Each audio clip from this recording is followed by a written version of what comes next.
أنا أقرأ برواية دور علي عن الإمام علي الكسائي من طريق النصيب من كتاب الشاطبية.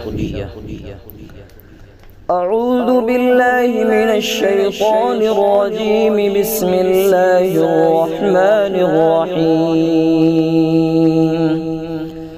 طه ما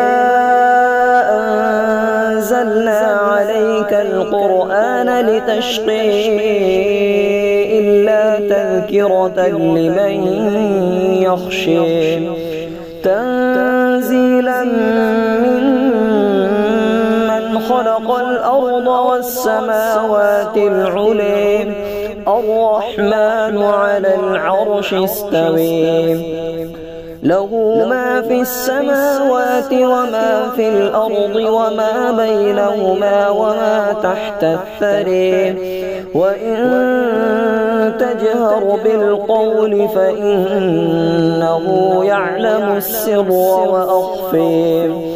الله لا إله إلا هو له الأسماء الحسنى. وهل أتيك حديث موسى إذ رئي نارا فقال لأهلهم كثوا إني آنست نارا لعلي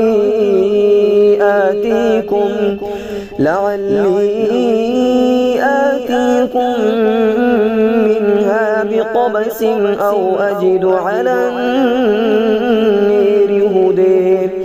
فلما أتيها نودي يا موسى إني أنا ربك فاخلع عليك إنك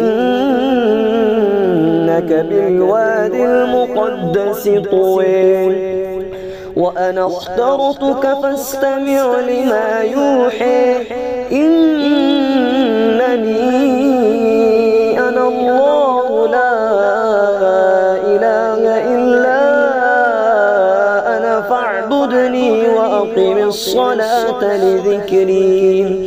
إن الساعة آتية أكاد أخفيها لتجزي كل نفس بما تسعى فلا يصدنك عنها من لا يؤمن بها واتبع هواه فتردي.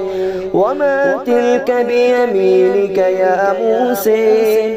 قال هي عصاي أتوكأ عليها وأهش بها على غنمي ولي فيها مآرب أخرى. قال ألقها يا موسى فألقيها فإذا هي حية تسعى. قال خذها ولا تخف سنعيدها سيرتها الأولى واضمم يدك إلى جناحك تخرج بيضاء من غير سوء آية أخرى لنريك من آياتنا الكبرى. اذهب إلى فرعون إنه طغى. صدق الله العظيم.